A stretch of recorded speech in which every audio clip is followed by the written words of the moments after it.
assume we are just going back to the good old world which we had. This is, let's say, fiction. It will not happen.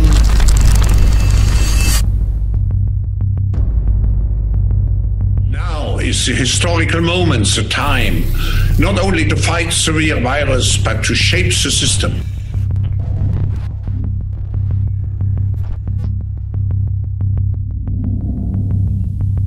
It is our defining moment. Many things will change forever. A new world will emerge, the contours of which are for us to both imagine and to draw. Many of us are pondering when things will return to normal. The short response is never.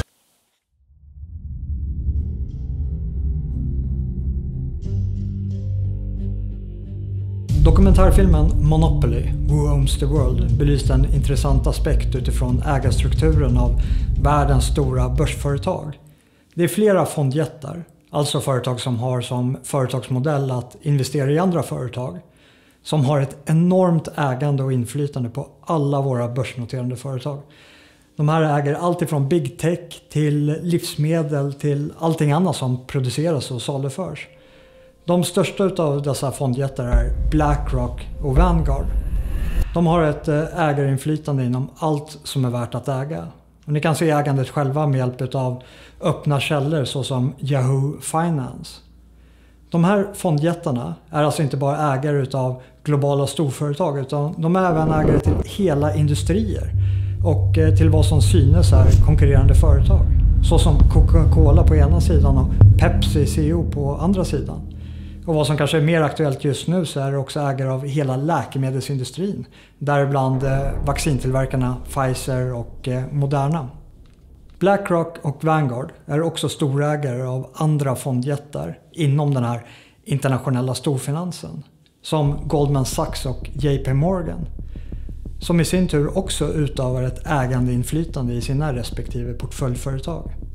Om någon hänvisar till den globala storfinansen så är det dessa de menar. Det är ett nästlat ägande som lägger grunden för en väldold dominans där det till ytan ser ut som om att det finns en myriad av konkurrerande företag med olika former av intressemotsättningar. När i själva verket föreligger en monopolliknande ägandestruktur där BlackRock och Vanguard vinner oavsett tjänst som inhandlas eller produkt som konsumeras. De är så stora att varningar har börjat höjas inom delar av det amerikanska näringslivet. Att med nuvarande takt så kommer det inte längre att existera någon som helst meningsfull bolagsstämma till 2040. Då BlackRock och Vanguard fullständigt kommer att dominera alla börsnoterade företag. Som att spela ett partimonopol där en spelare redan äger allt. Hur påverkar egentligen ett sånt här maktkoncentrat vårt samhälle? Föreställ er själva om någon har obegränsat med pengar och som kontrollerar världens rikaste företag. Finns det något eller några som de inte skulle kunna påverka? BlackRock och Vanguard arbetar aktivt med ägarstyrning för att påverka företagen i en mer politiserad riktning med bland annat mångfaldsmål baserat på kön och etnicitet. I Sverige har svenska näringslivstoppar problematiserat hur de lägger sig i styrningen av de svenska börsföretagen, där fondjättarna kräver en större implementering av mångfald i såväl företagsstyrelser som företagen i sin helhet. BlackRock är en av Stockholmsbörsens största ägare och har varit tydliga med att man vill se mer mångfald i svenska bolagsstyrelser, bland annat vad gäller styrelseledamöters etniska bakgrund. Men nu får det jättelika amerikanska fondbolaget svidande kritik från AMF och Lannebo som menar att BlackRock inte förstår hur svensk bolagsstyrning fungerar och att det kan få förödande konsekvenser. Den här utvecklingen har gått fort och det är väldigt få som är faktiskt medvetna om att idag är BlackRock och deras kollega Vanguard tillsammans är de faktiskt den svenska börsens absolut största ägare. Amra Balik är Europachef för ägarstyrning hos BlackRock. Precis som alla företag som vi har investerat våra kunders kapital i så håller vi svenska företag ansvariga för att göra framsteg inom mångfaldsarbetet. Det sker inom ramen för ägarstyrningen och nyligen publicerade riktlinjer för röstningen. Balik förtydligar. Vårt förstärkta fokus på etnisk och könsmässig mångfald i företagsstyrelser sker i stort mot bakgrund av vår möjlighet att agera genom att rösta mot styrelser som inte uppvisar mångfald 2022. BlackRock är den största ägaren av Stockholmsbörsen. Och ägarstyrningen fungerar. Svenska flaggskeppsföretag som Ericsson listar in som bästa arbetsplatsen för LGBTQ+. Investor med Wallenberg-familjen är den näst största ägaren av Stockholmsbörsen. Men då ska man också vara medveten om att BlackRock och Vanguard är de största ägarna av Investor efter Wallenberg-familjen. Investor, likt alla andra fondbolag som också delägs av BlackRock och Vanguard, arbetar aktivt för att påverka företagen som de äger i samma slags mångfaldsriktning. Investor har som målsättning till 2030 att alla företag som ingår i Investorsfären ska aktivt främja mångfald i alla dimensioner. What is truly Scandinavian? Grattis! Absolutely nothing. Vi har fokuserat på intersektionaliteten och utmanar maktordningen. There is no such thing. We're no better than our Viking ancestors.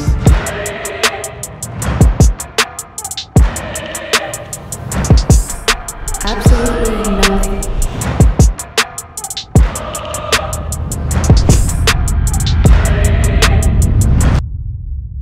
Det här får såklart effekt. Ägarna vill inte bara påverka företagskulturen utan de vill även påverka hela samhället. Migration, mångfald och mångkultur löser helt enkelt upp gränserna. Den nationella identiteten och den egna kulturen. Det finns inte längre ett tydligt oss. Och det underlättar för den globalistiska agendan där självständiga nationer bara är ett hinder. De har helt enkelt söndrat för att kunna härska. Och med andra handen arbetar globalisterna med att pådriva klimatalarmismen. Klimatfrågan är ett gränslöst hot, vilket innebär att det är lätt att hävda gränslösa lösningar. Alltså mer av globalism och överstatlighet, där vi på grund av en uppiskad rädsla för klimathotet ger bort mer av vårt självbestämmande. Och de som ifrågasätter och gör motstånd mot den här agendan svartmålas utav medien som klimatförnekare och för att sprida desinformation och fake news av en media som i stor utsträckning ägs av samma stora internationella finansbolag som i grund och botten också är det som kritiseras. Och då kan det ibland låta väldigt skriptat, även fast det till synes skulle vara konkurrerande nyhetsförmedlare. But we are concerned about the trouble and trend of irresponsible, one-sided news stories plaguing our country. The sharing of biased and false news has become all too common on social media. More alarming, some media outlets publish these same fake stories without checking facts first. The sharing of biased and false news has become all too common on social media. More alarming, some media outlets publish these same fake stories without checking facts first. Unfortunately, some members of the media use their platforms to push their own personal bias and agenda to control exactly what people think. And this is extremely dangerous to our democracy. This is extremely dangerous to our democracy. This is extremely dangerous to our democracy. This is extremely dangerous to our democracy. This is extremely dangerous to our democracy. This is extremely dangerous to our democracy. This is extremely dangerous to our democracy. This is extremely dangerous to our democracy. This is extremely dangerous to our democracy. Det här är extremt farligt för vår demokrati.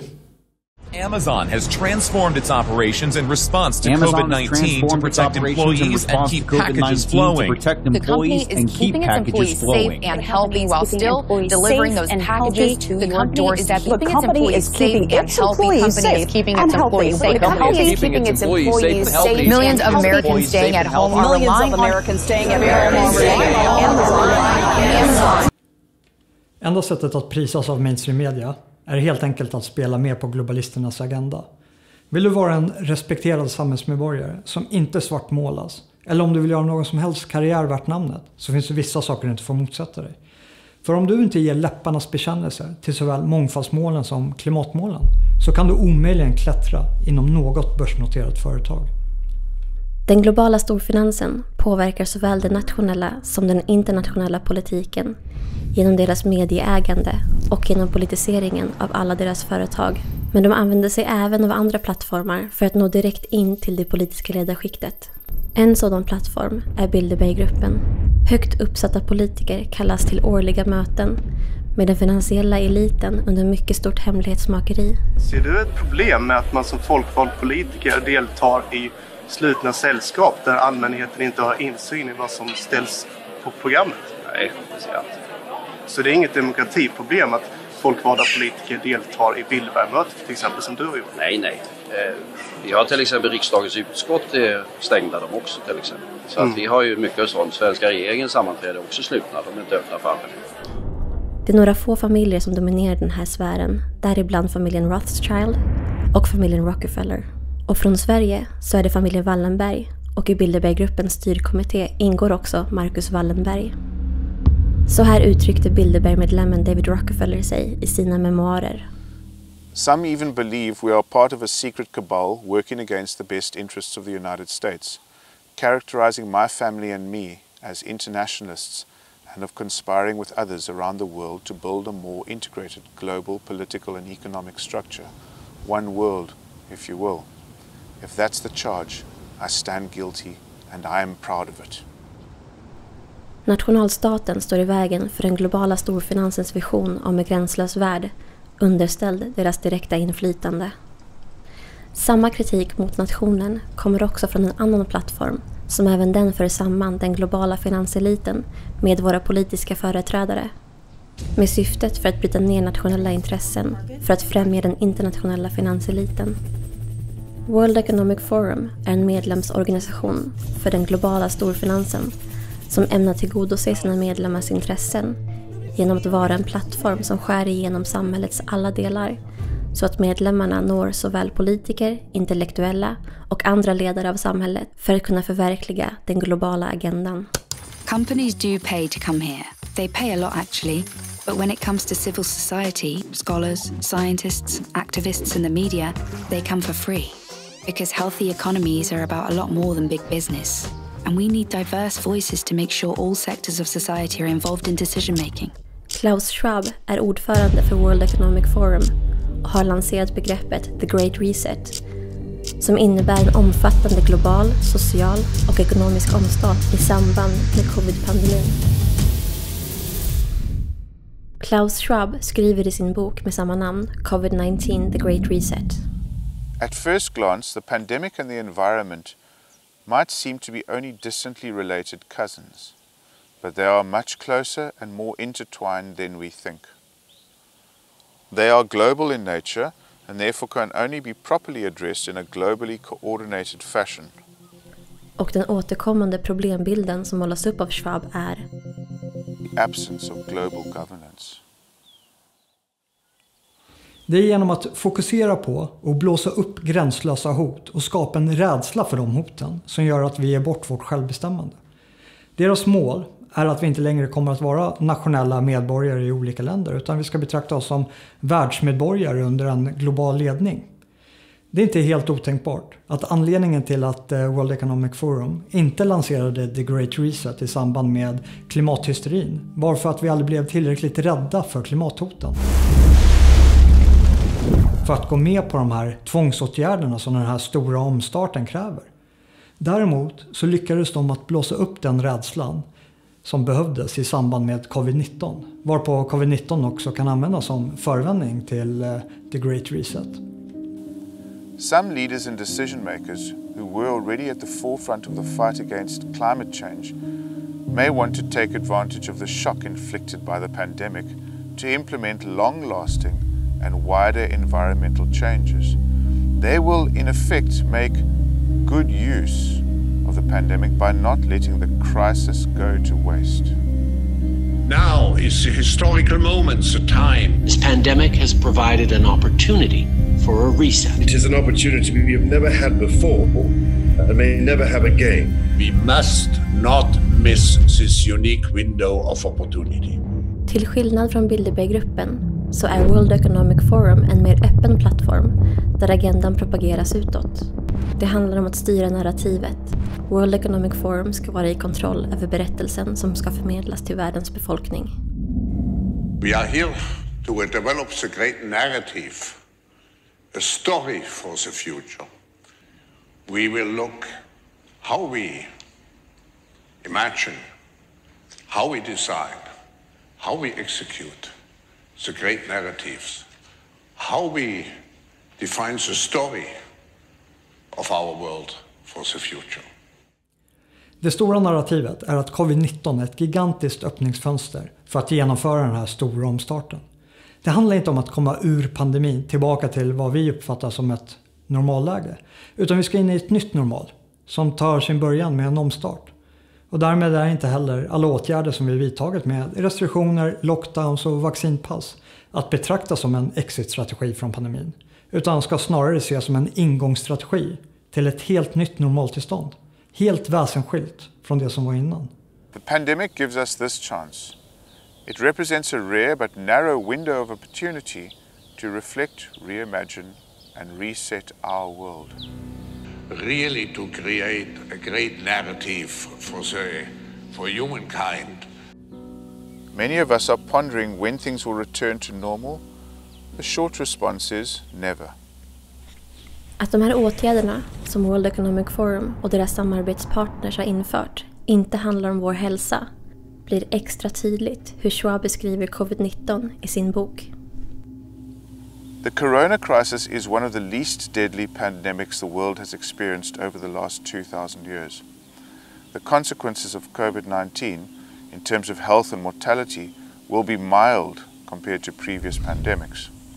It does not constitute an existential threat or a shock that will leave its imprint on the world's population for decades.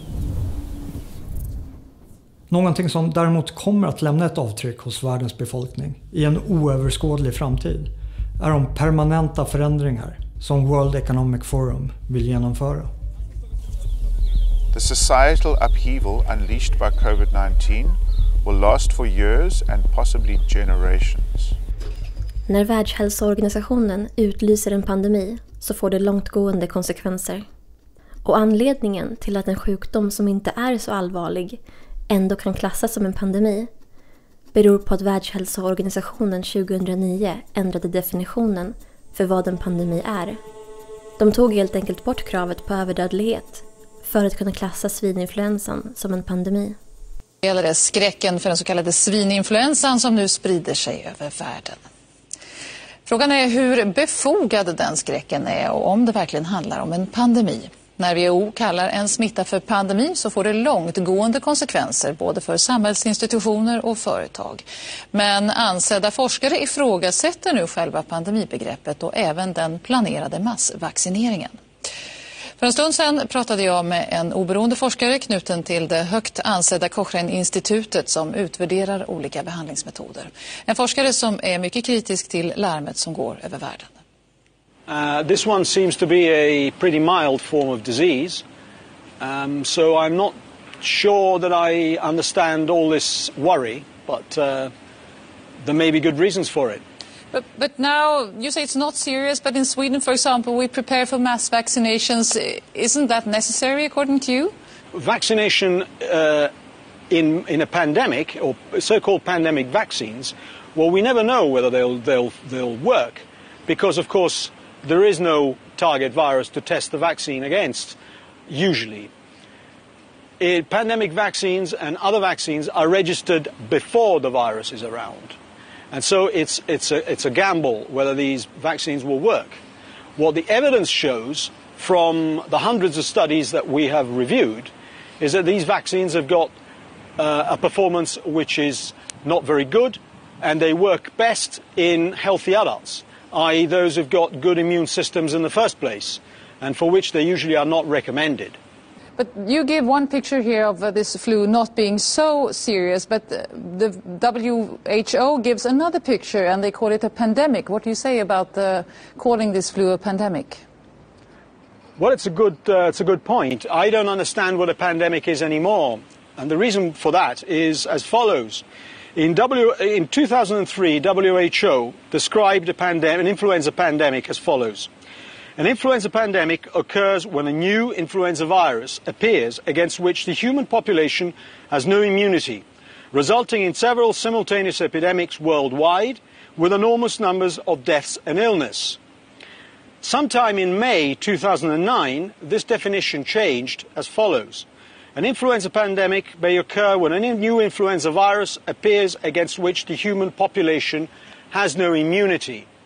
In other words, what they've done is they've taken out the part that referred to simultaneous outbreaks, high morbidity, that's a very high number of severe cases, and mortality. So now this definition, this 2009 definition, could very well fit seasonal influenza. So I don't understand what the difference is anymore. But who is gaining this from this altered definition of a pandemic? Oh, the new definition lowers the threshold. It makes a pandemic now and possibly a pandemic going on for some time. And it obviously favors those who have to sell products, including research, of course. Let's not forget. And the media, as well as the pharmaceutical industry. On Friday, I announced that Canada will provide $440 million to the COVID-19 Vaccine Global Access Facility, including $220 million to the Advanced Market Commitment to help low and middle-income countries access vaccines. This is an important initiative, and I encourage other governments to join in as well. We need to work together. What did Pfizer do before COVID, Meg? Add that up, the vaccine and the Paxlovid, what does that add up to? Is that $50 billion? Yeah, 32 plus 22. Are you kidding me? That's a lot of money. And you said 99 total. Yeah, 98 to 102 is their forecast for the year. It's actually really straightforward. If you've got a vaccine pass, you can do everything. Basically, that's it. How we can encourage and potentially think about mandatory vaccination. Get as many people vaccinated across the country as humanly possible. Därför vill jag också inskärpa allvaret hos dig som ännu inte är vaccinerad.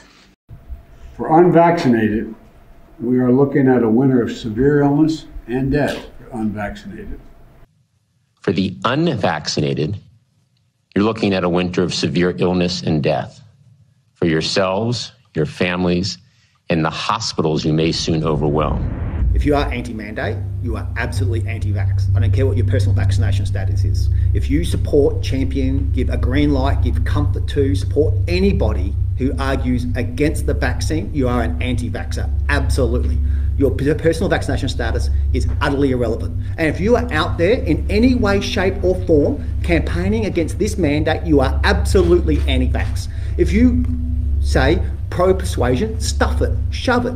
We are absolutely going to make sure as many Territorians as possible are vaccinated. That is our best protection against this thing. You're going to be able to get your vaccine as soon as you turn 5. And I know you're excited and I know you're eager. In some places across the country, you can even start making your appointment now for shortly after your birth. This is not about freedom or personal choice.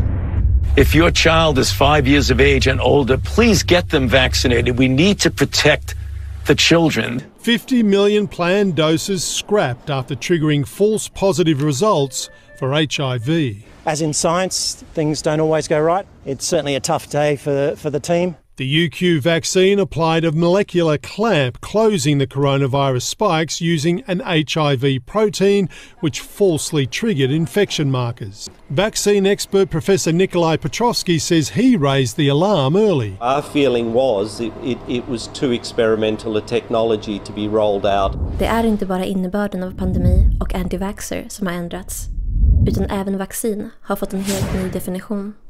You're not going to get COVID if you have these vaccinations. Our data from the CDC today suggests, that vaccinated people do not carry the virus, don't get sick, and that it's not just in the clinical trials, but it's also in real-world data. Now we know that the vaccines work well enough that the virus stops with every vaccinated person. A vaccinated person gets exposed to the virus does not infect them, the virus cannot then use that person to go anywhere else. Vaccines prevent getting infected, prevent getting sick, prevent your hospitalization. Det här var vad som lovades, men som inte levererades, då vaccinerade fortfarande spred smitta, varpå Pfizers vd gick ut nu i januari och sa att Pfizer ska göra ett nytt försök med ett vaccin 1.1 som kommer vara ute nu i mars. And we know that the two doses of the vaccine offer very limited protection, if any. Now, we are working on a new version of our vaccine, the 1.1, let me put it that way, that will cover Omicron as well. And of course, we are waiting to have the final results. The vaccine will be ready in March. CDC, den amerikanska folkhälsomyndigheten, ändrade definitionen av vaccin i slutet av 2021. Från att ha gett immunitet mot sjukdom till att nu istället vara ett preparat som stimulerar en immunförsvarsrespons mot sjukdom.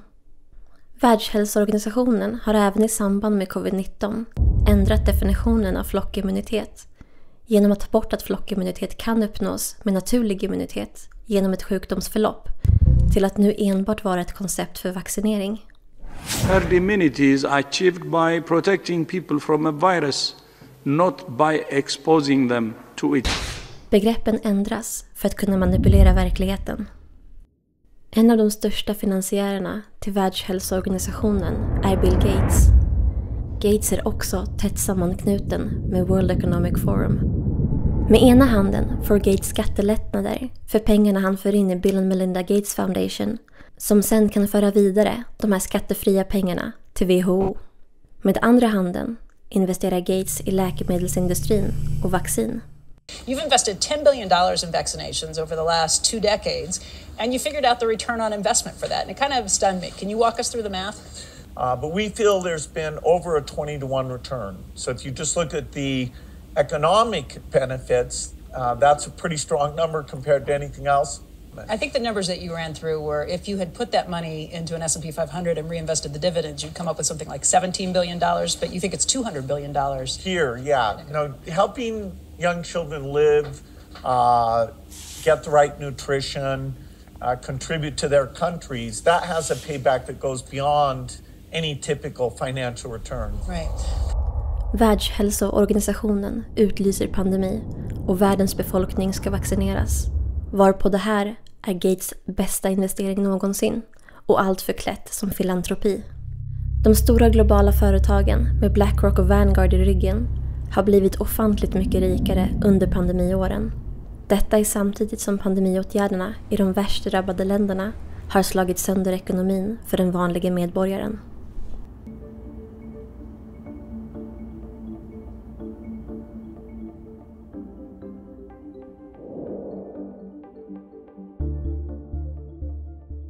Vid en allvarlig kris skapas ett handlingsfönster för policyförändringar, även om krisen är frammanipulerad, vilket är fallet med covid-19.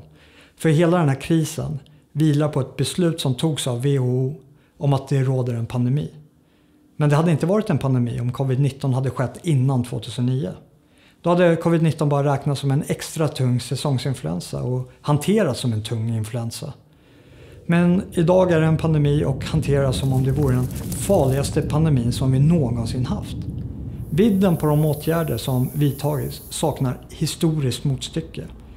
Det här handlingsfönstret för makthavarna gör att de kan genomföra policy som de annars aldrig hade kunnat genomföra. De använder helt enkelt den här krisen som förevändning till att implementera nya regler och förhållningssätt som medför att när vi väl lämnar krisen och söker ett avslut så lämnar vi det gamla normalläget bakom oss och vi träder istället in i ett nytt normalläge där de här förändringarna som har genomförts lever kvar som det nya normala. It is our defining moment. Many things will change forever. A new world will emerge, the contours of which are for us to both imagine and to draw. Schwabs och World Economic Forums vision går så långt att de behöver använda andra världskrigets världsomdaning som jämförelse till vad The Great Reset kan komma att innebära. World War II could even so be one of the most relevant mental anchors in the effort to assess what's coming next. World War II was the quintessential transformational war. triggering not only fundamental changes to the global order and the global economy, but also entailing radical shifts in societal attitudes and beliefs that eventually paved the way for radically new policies and social contract provisions. The magnitude of their transformative power is comparable. Both have the potential to be a transformative crisis of previously unimaginable proportions. Covid-19 används som språngbräda för att genomföra den största och mest omfattande förändringen någonsin och saknar helt historiskt motstycke. Och den närmsta jämförelsen är den globala och sociala förändringen som kom med andra världskriget. It's a tremendous responsibility which we have. So there's no other way. We have to live up to the expectations which we have created, and we will do so. Den stora omstarten innebär enligt World Economic Forum att vi ska bygga tillbaka bättre. Och samtliga av de tongivande politikerna som gått hårdast fram med covid-restriktionerna är inte bara medlemmar av World Economic Forum utan även skolade av dem genom deras program Young Global Leaders. What we are very proud of now, the young generation like Prime Minister Trudeau, President of Argentina and so on, that we penetrate the cabinets.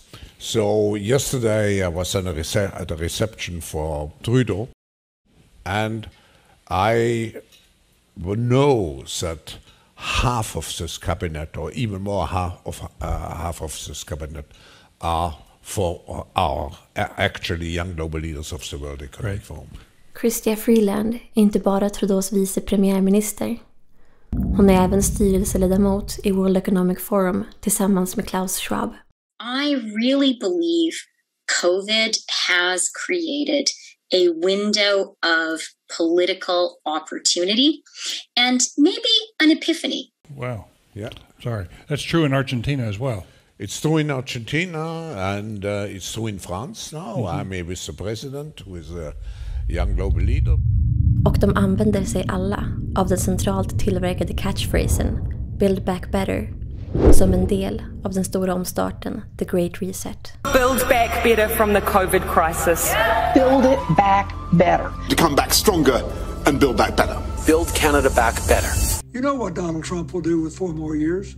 Blame, bully, and belittle. And you know what Joe Biden will do? Build back better. It's the beginning of a global mobilization effort to rally our forces behind this great reset initiative. Build back, and we're going to build back better. We can't just build back, we got to build back better. Now is the time to start building back better. History would look at this crisis as the great opportunity for reset. The Great Reset is a welcome recognition that this human tragedy must be a wake-up call. It is imperative that we reimagine, rebuild, redesign, reinvigorate and rebalance our world. All elements of the Great Reset are fundamental to building the future we need. Sweden is ready to do its part. To build back better or whatever. Build back better. In this time of coronavirus. It's certainly a major crisis, but it also offers us a unique opportunity.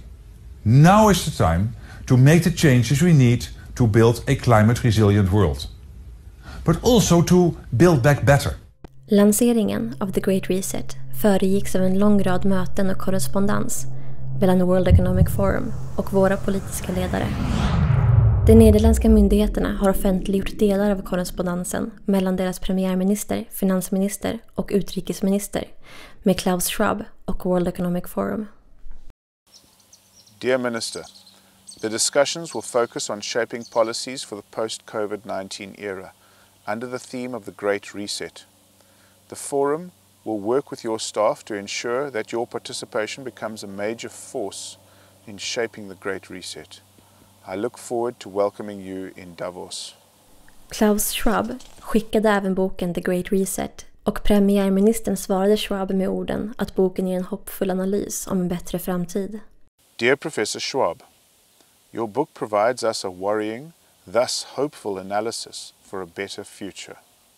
Premiärministern förnekade dock all kännedom om The Great Reset vid en utfrågning i det nederländska parlamentet. Voorzitter, steeds meer mensen zien dat het een grote leugen is dat het huidige coronabeleid ertoe dient om onze volksgezondheid te beschermen.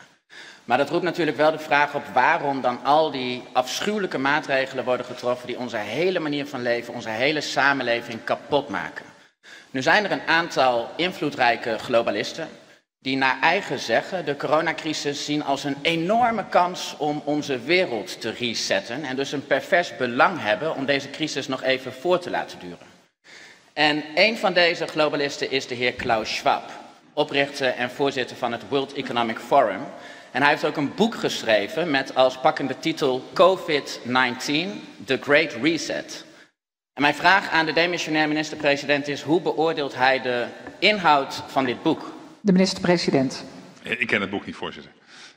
Maar ik zou de heer Vermeijeren willen adviseren om niet al te veel in al die conspiracy-theorieën. Ik kijk ze ook allemaal op YouTube. Ik vind het altijd fascinerend hoe dan uitgelegd wordt dat 9/11 niet heeft plaatsgevonden of dat het allemaal anders zit. Ontzettend knap in elkaar gezet. Maar het is meestal wat het is, een conspiracy-theorie. De heer Vermeijeren. Nou, het verbaast mij dat de eerste vraag die ik aan de heer Rutte stel sinds ik beëdigd ben als Kamerlid direct wordt beantwoord. Dank u wel, maar het verbaast mij dat die eerste vraag direct wordt beantwoord met een leugen.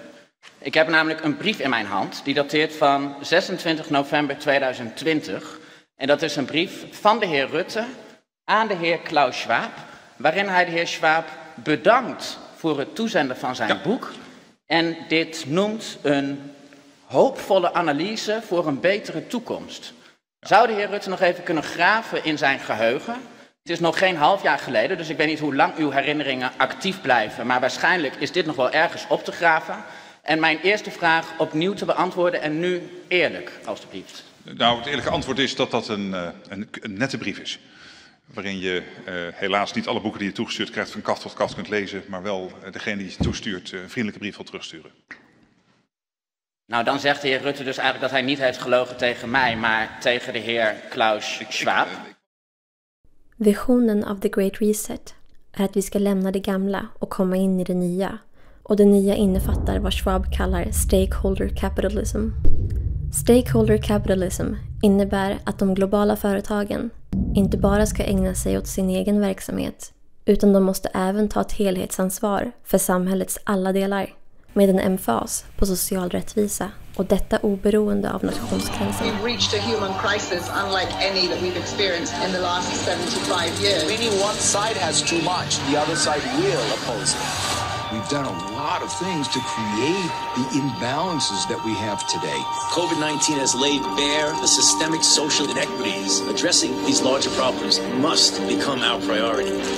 We have to make sure that the economy actually works for the people. It's not just about growth for growth's sake, but how we share that prosperity. The most important tools are education and technology. We are one community, and we have to remember that.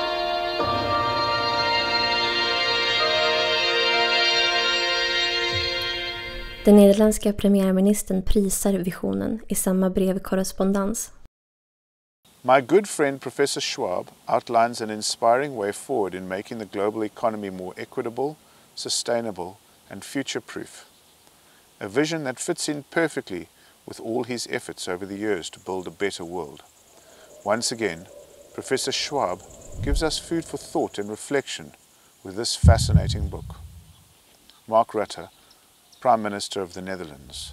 In short, we need a great reset.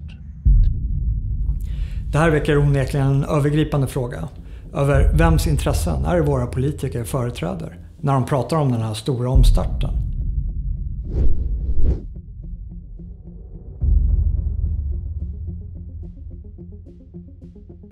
Hundratals miljarder av svenska skattemedel har under hans tid vid makten skänkts bort till internationella organisationer och andra stater. I många fall med oklara syften eller utan mätbar effekt. Nu när han lämnar posten som statsminister har han gjort klart att nästa steg i karriären blir utanför landets gränser. Kanske i någon av de organisationer han gett miljarder av svenska skattemedel. I vilken omfattning tror Stefan Löfven att hans givmildhet med våra skattemedel har krattat manegen för hans framtida karriär? Tack. Tack, statsministern. Tack herr talman. Alltså den nivån på frågor är ju bara för bedrövlig.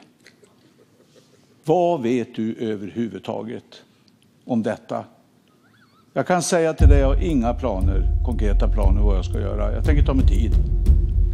Och jag betackar mig faktiskt också från sådana spekulationer. Jag tänker faktiskt inte ens besvara det. Det är för låg nivå. Ursäkta mig. All elements of the Great Reset are fundamental to building the future we need. Sweden is ready to do its part. Allt under en global ledning där Schwabs uppdragsgivare inom den internationella storfinansen intar en särställning inom myndighetsutövningen genom deras företag.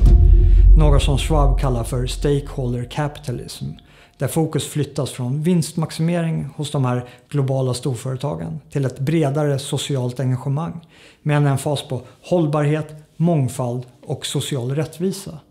Alltså någonting som är helt i linje med Agenda 2030. Med andra ord så innebär Schwabs koncept av stakeholder capitalism att de här globala storföretagen kommer att ta på sig ett större ansvar över vad vi normalt skulle uppfatta som politiska frågor.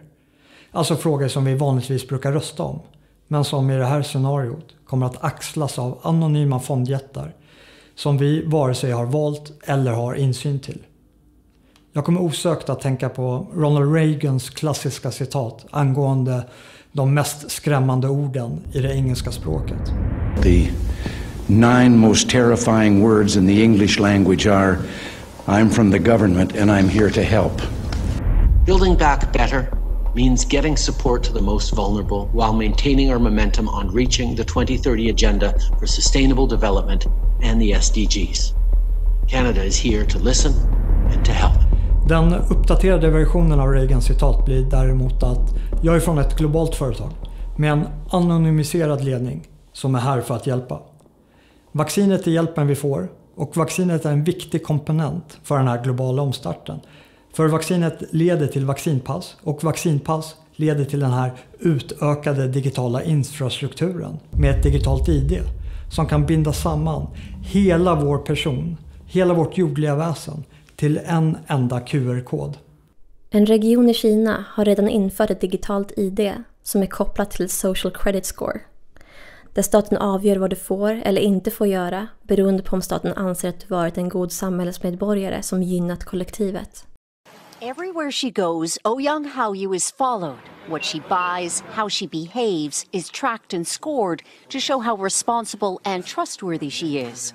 It's called the social credit system, and in one version now being tested, a person's reputation is scored on a scale of 350 to 950. And Haoyu, with a good score of 752, is okay with it. In fact, most people are, and few here are willing to criticize it. Something that may pose a risk itself for a bad score and the life that comes with it. Journalist Liu Hu.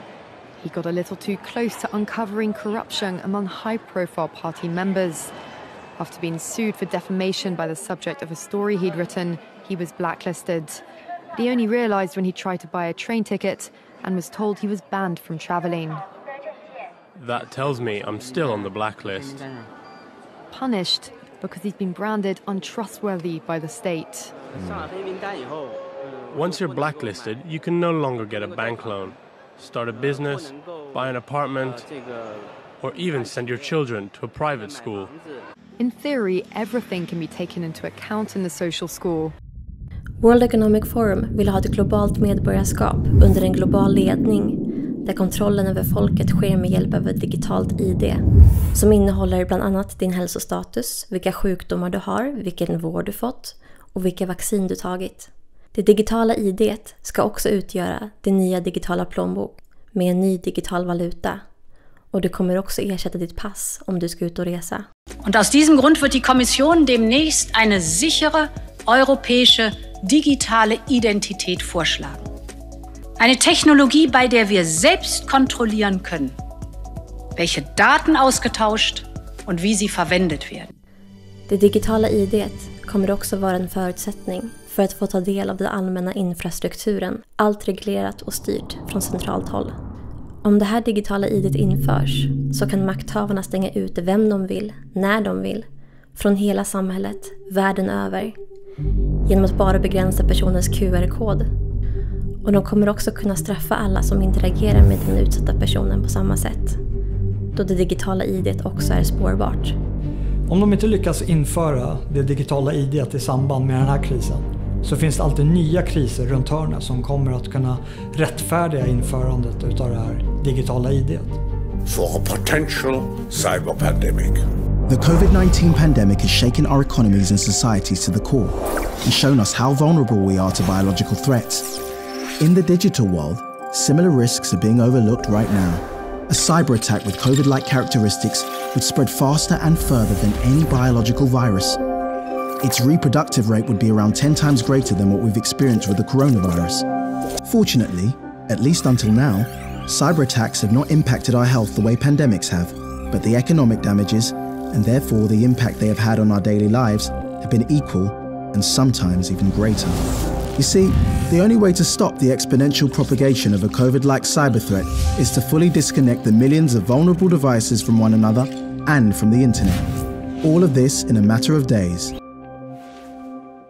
Och för att kunna återansluta sig till internet så kommer det att behövas ett digitalt ID för att säkerställa att man inte är smittbärare av viruset. Precis på samma sätt som du behövde ett vaccinpass för att visa att du inte var smittbärare av covid så du kunde återansluta till den sociala infrastrukturen. The COVID-19 crisis would be seen in this respect as a small disturbance in comparison to a major cyber attack. De här åtgärderna vi har sett med lockdowns och vaccinpass är inte en strategi för vår hälsa och vårt välbefinnande. För de här så kallade lösningarna är värre än självaste sjukdomen. De här åtgärderna är till för att valla in oss till det nya normala. Something like 1984 could actually happen. This is the direction the world is going in at the present time. Aujourd'hui, au bout de ça, on parle de puces qu'on pourra s'implanter. Ce sera quand ça? Certainement dans les 10 années à venir. Et après, on pourrait s'imaginer qu'on les implante dans nos cerveaux ou dans notre peau. Et à la fin, peut-être il y a une communication directe entre notre cerveau et le monde digital. Ce que nous voyons, c'est une sorte de fusion du monde physique, digital et biologique. There is no digital without chips. And the European need for chips will double in the next decade. I just would like to highlight what you said about the European Chips Act, because it's a very important step to create the physical brain for digitalization and to have it located to a certain extent in Europe. And today, most of our supplies come from a handful of producers outside Europe. And this is a dependency and uncertainty we simply cannot afford. There will be no loyalty except loyalty to the party. But always there will be the intoxication of power. Always, at every moment, there will be the thrill of victory, the sensation of trampling on an enemy who is helpless. If you want a picture of the future, imagine a boot stamping on a human face forever. The moral to be drawn from this dangerous nightmare situation is a simple one. Don't let it happen. It depends on you.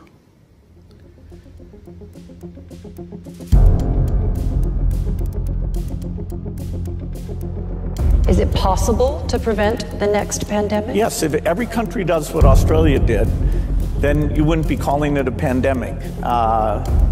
That's all. We are grateful for the support of about 20 ADF personnel as well as army trucks to assist with the transfer of positive cases and close contacts. If I cross that yellow line, that I've broken the rule, I will be issued with a $5,000 fine. That's correct. Right. We could even do that now, but we're giving the warning first. Have a chat with you because the big fine rather just do the right thing, yeah. So what did that experience make you think? Like, what was your feeling about being in that situation with those people in control of your every movement? Oh, it's horrible. It's a horrible feeling. You feel like you're in prison. You feel like you've done something wrong. It's inhumane what they're doing. Like, you are so small. They just overpower you, and you're literally nothing.